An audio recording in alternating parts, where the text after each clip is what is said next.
आपादमौलिपर्यन्तां गुरूणामाकृतिं स्मरेत् तेन विघ्नप्रणश्यन्ति सिद्धन्ति च मनोरथः लक्ष्मीं तनोतु नितरामितरानपेक्ष्य मङ्गृत्वयं निगमशाकिशिखाप्रवालम् हैरम्बमम्बुरुहडम्बरचौर्यनिघ्नं विघ्नाद्रिभेदशतधारधुरन्धरन्नः सर्वेषां स्वागतम्. This is the positive psychology session for the 33rd shloka. And even in positive psychology, we are taking up tamoguna. The reason is because while we discussed in samskara that tamoguna leads to agnya lakshana, the question arises whether tamoguna is necessary or why does it even exist. There has to be a balance. When we say sattva is the current state of mind, proper state of mind, and then there is a balance of in sattva there is a balance of both rajas and tamas. We need to understand what tamas contributes to in a positive way as well. So that is very important. So the first thing why tamoguna is important is because of the negative. It neutralizes the negative impact of rajoguna. Rajoguna leads to an extreme form of ahambhava. So here that is less. So therefore, to neutralize that part, we need this. That is the first argument. The second one is that when we talk about in terms of positive psychology, tamas is extremely important when conservation and restoration needs to be done. That means uh, tamas can lead to lethargy. But on the opposite end, we are looking at hypertension. So we need tamas for conserve that peace of mind, that stability of mind, we need it. So this is what I said by neutralizing the effects of rajas. Rajas leads to extreme chanchalatva. So to neutralize that, we need tamoguna. So that is one thing. The second one is if I cannot stay at one point of time, tamas is basically jaratva, so activity is restricted. If I cannot maintain steadiness at some point of time, because that is what Rajoguna contributes to, then I'll never be able to get or understand what is mindfulness and presence, being present in that particular moment. So that I will lack.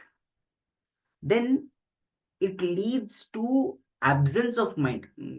Some person is somewhere else, etc., etc. So that is it leads to extreme rajas tattva also leads to social disorders like ADHD. So tamoguna is also important, and it leads and it helps us to preserve. There is a uh, due to PTSD, post traumatic stress disorders, some people find it a coping mechanism to block out certain things. They create a happy situation that they like, and they stay in that because they are not able to face something, the reality. So at times it is a coping mechanism also. Both of them, Rajas and Tamas, can be a coping mechanism. ADHD can also be a coping mechanism where a person becomes very, we say he becomes very fly by. He doesn't really bother about what is happening because that is also a coping mechanism.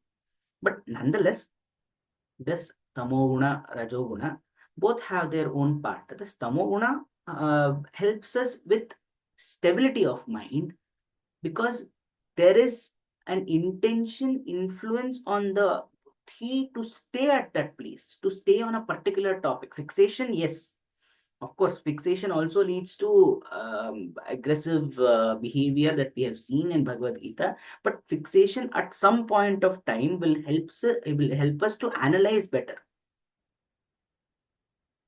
So that is also important. Otherwise, we will not be able to judge something.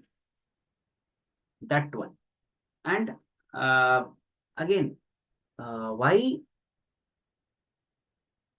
we are reframing tamas in a positive light is because we need to embrace that state of relaxed mind, because stress is a part of vritti. So that has to happen.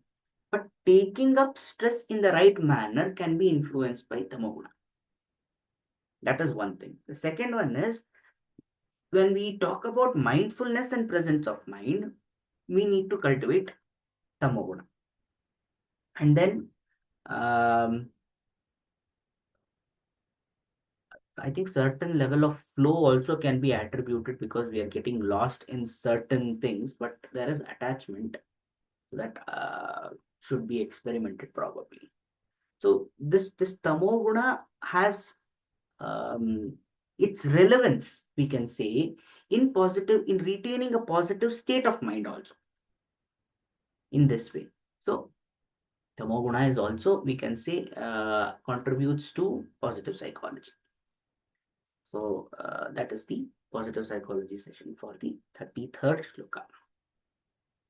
स्वस्ति प्रजाभ्य प्रतिपालयन्तां न्यायेन मार्गेण मही महिषा गोब्राह्मणेभ्यो शुभमस्तु नित्यं लोकाः समस्ताः सुखिनो भवन्तु कायेन वाचा मनसेन्द्रियैर्वा बुद्ध्यात्मना वा प्रकृते स्वभावात् करोमि यद्यत् सकलं परस्मै नारायणायेति समर्पयामि।